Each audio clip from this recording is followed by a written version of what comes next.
Hey, everybody, welcome to the April 30th and May 1st, 2022, your weekend edition of the PWTorch Daily Newswire. I'm your host, Tyler Sage at Ring of Tyler. Got it right this time.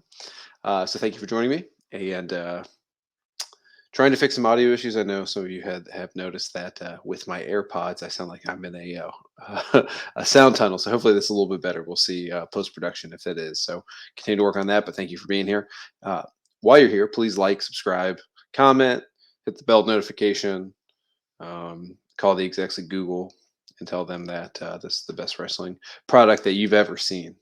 I don't think that'll help. That'll probably get me on a ban list. But thank you for watching as always. And let's get right into the news. So I recorded the Friday news literally minutes before the news of all the NXT releases. So not a laughing matter, just how it goes. But so let's start with there. Obviously, biggest news of the week and definitely of the weekend and of late Friday night. So NXT released 10 people that were employed within WWE. Obviously, the key names there being Dakota Kai, Malcolm Bivens, Dexter Loomis, and Harland, amongst six others in that group. And yeah, I mean, I think a lot has been said online already.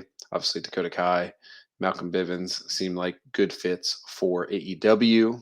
So that seems like a pretty logical conclusion there within 90 days to have big release, big reveals there. But everyone else is kind of who I'm thinking of at this time, where you get into the system, and especially how it was, not all of these people were huge indie darlings that can go now and work no problem, and get regular paychecks.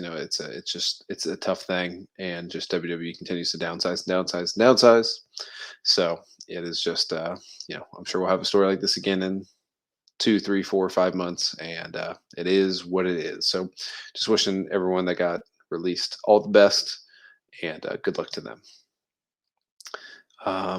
In other news, at Triple Mania, the Triple A event down in Mexico City, uh, Ty Conte and Sammy Guevara became the new AAA Mixed Tag Team Champions.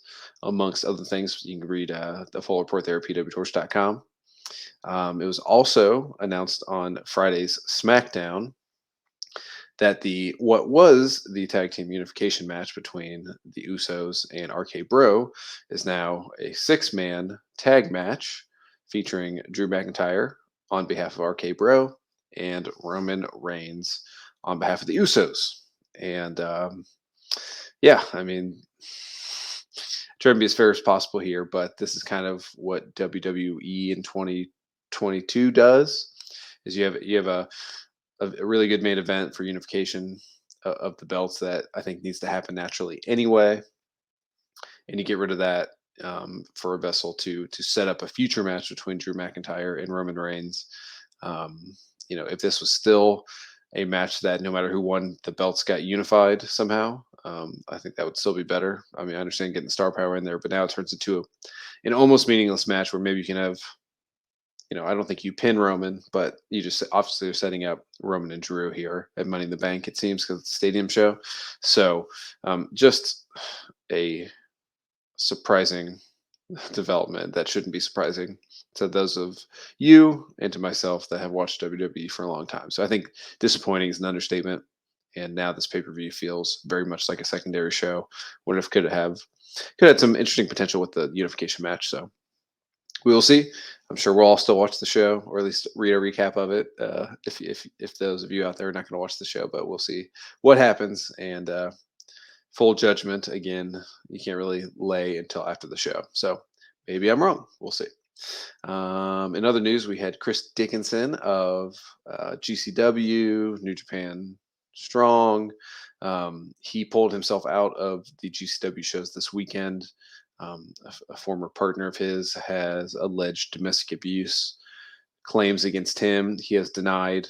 You can go to pwtorch.com. Sean Radican did a great write up on the current state of the situation, but he pulled himself out, which is he admitted no guilt and he's going to take legal action, but an interesting course of action for him to take there. So we'll see what happens. Check back here for continuation on the story if you're not up on it. But yeah, Chris Dickinson, I think, has a lot of potential in the industry, but we will see what happens. If there's any accuracy to these statements, then that's going to change my opinion about him and other people's opinions. So again, we will see what happens, and I'm neutral on it until that occurs.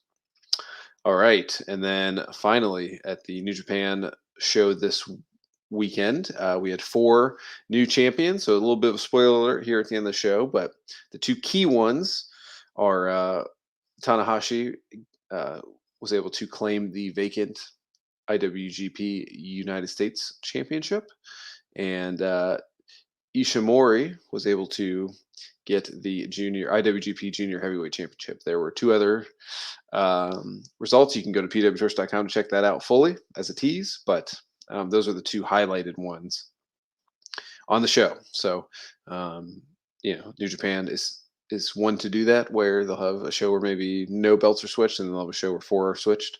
They do have like 110 belts, so it is easy to have four switch on one show. But yeah, so that was your news for the week. I appreciate you checking us out as always, and until tomorrow, I'll see you guys later.